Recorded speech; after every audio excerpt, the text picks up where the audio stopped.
We had a great time at Buffalo Point National River in northern Arkansas.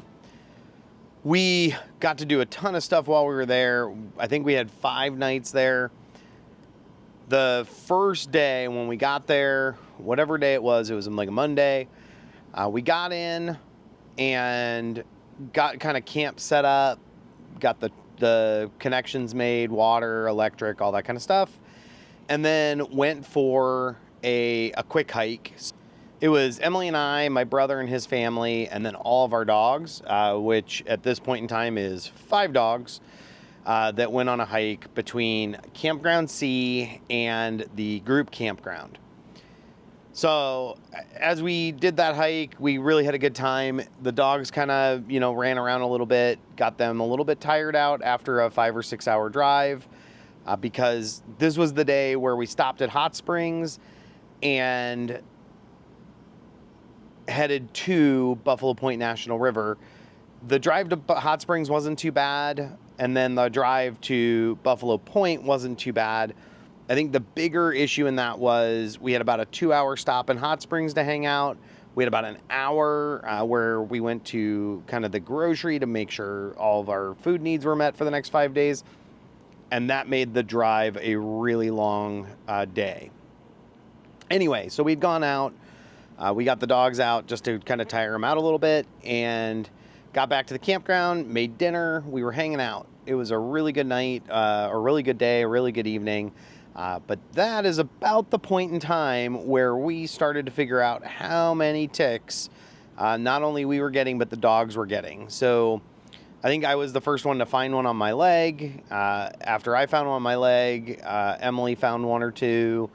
Then we found, several just kind of all over all of us. Olive probably was the brunt of it, or the most noticeable, because she's short hair. You can see everything. So we probably dug, 15 or 20 off of Olive. Luckily, like Olive, the dogs are all on medicine. So if a tick bites them, the tick dies. We went through Bosley, we went through Olive, and didn't find anything else. Needless to say, there were some at the campground, but we do believe that first hike is probably where we picked most of them up. So kind of cleaned out the dogs. We got into the next day. By day 2, we were kind of like loading up on DEET, on off, to kind of keep the ticks away. So any exposed skin, we were doing our shoes, our arms, everything like that. And from that point forward, really didn't see a whole lot. 1, maybe 2, but that was about it. So our first full day there, we did a couple of like short hikes, couple of walks down to like fish on the river, and then just kind of simple stuff.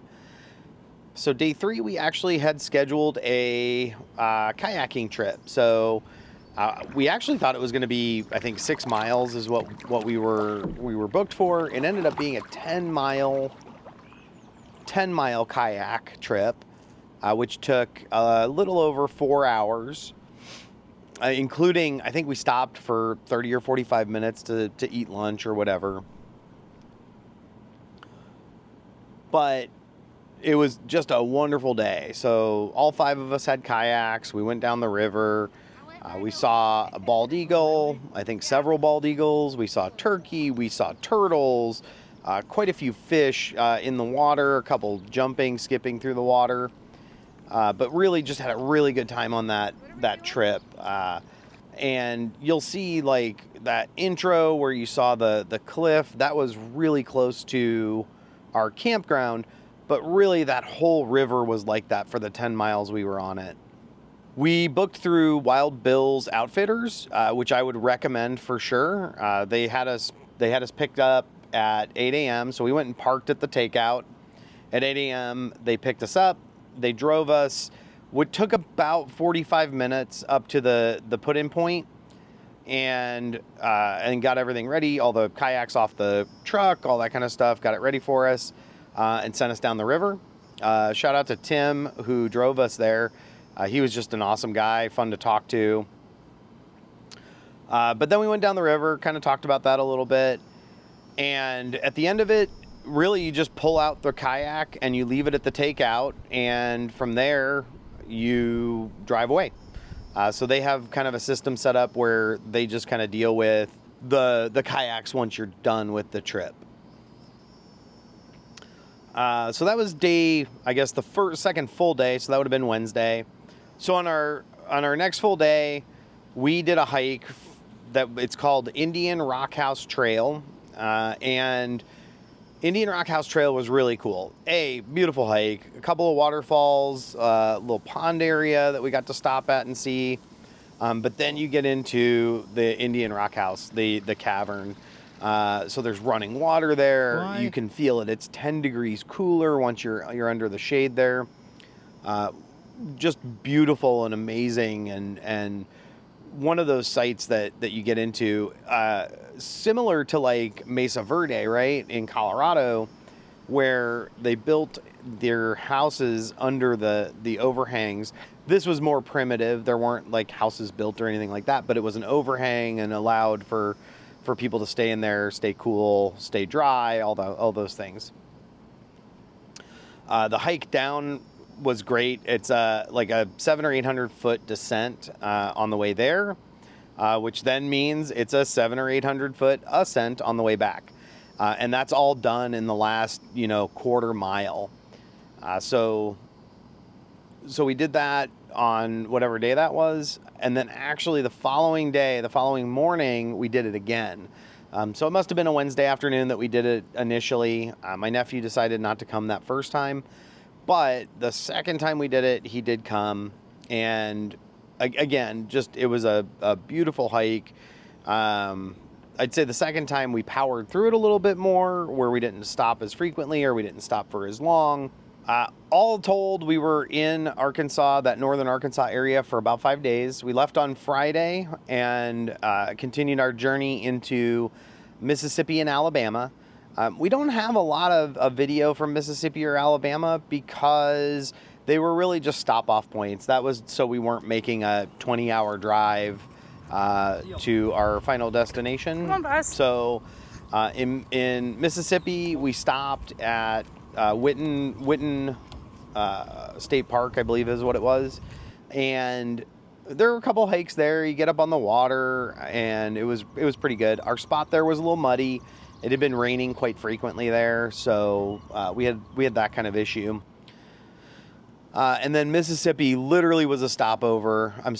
Alabama was literally just a stopover. So we got there at like 3 p.m. We walked the dogs around the trailer park a few times. Bosley thinks Longhorn are just really big dogs that are scary for some reason. Didn't even disconnect the truck or disconnect the trailer. We left it hooked up. We leveled ourselves side to side and said we were good to go. We are in Florida now. I'm hanging out at our park in front of the Airstream. We had to run by the bank this morning. So some things that are coming in future videos. We are working on our residency here in Florida so that we can get the cars registered, driver's license, all that kind of stuff. And we'll probably walk through that, how we're doing that in a future video. But we had to run to the bank today to get some notaries done. The park itself is very nice. We've got a really large spot, and I'll flip around and kind of show you the foliage around our area. There's a dog park. They have nice restrooms and showers. Today is laundry day. We've been on the road for about 2 weeks now, maybe 3. And our first stop after Palo Duro, we were with family, so we were able to do laundry at their house. But then we went to Arkansas, and now we are currently in Mississippi on our way down to Florida. And so we have about 10 days worth of laundry. We had several thunderstorms, some critters, we changed the sheets, and we just have probably 3 or 4 loads of laundry. I found a laundromat about 3 miles away from where we're staying and gonna go check it out. Rainy day is as good as any to do laundry.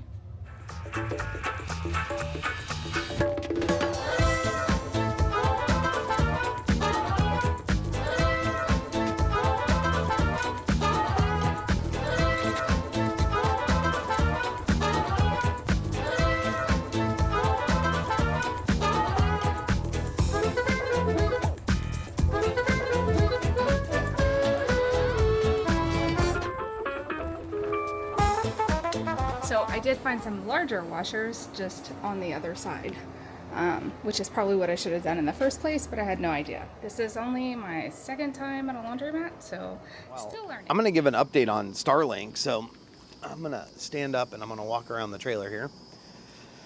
So quick update on Starlink, which is right down here somewhere. So there's our Starlink dish. The router is in our bedroom, and it is so far I would say that Starlink is doing well for us. So we had one location in, where were we? Oh, I guess we were in Crater of Diamonds. Crater of Diamonds wasn't great, but we didn't really have a northern view. We went from Crater of Diamonds up to Buffalo Point, where we had excellent connection. And then, interestingly enough, we're now in Florida, near Orlando, and our setup here is so good. I think it's the highest speeds we've gotten. We're getting about 300 megs down, and no interruptions, no issues there.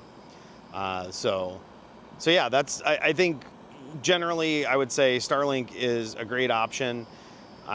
Emily posted a video a while back about our carrying solution for it. I think, like, in my mind, that's probably our best solution because it's kind of quick in and out. We don't put the router away. We don't put the power brick away. I just showed you the Starlink. It's down here on the ground. So our Starlink is down here on the ground. We did just order a tripod and a pole mount for this. And our rationale behind that is that when we were in Oklahoma, someone came by to take a look at it, and in the process nearly stepped right through it. So I don't know that it necessitates a mount, but 40 or 50 bucks for the peace of mind of someone not stepping on it, I think is probably worth it. So between the little tripod that we bought from Amazon, it's an Amazon Basics one, I'll show it in a future video, and the tripod or the pole mount from Starlink themselves, I think we're all in for about 50 bucks, 60 bucks. And I'll pay that to save a $600 piece of equipment. So yeah, that's kind of our update through right now. Future videos coming. We're actually going to be going to Disney and doing some things while we're here, while we're looking for houses and doing all that kind of stuff. Appreciate you watching our Buffalo Point video, listening to our update on Starlink, but I hope that's all helpful. Appreciate you watching, and we hope to see you in a future video.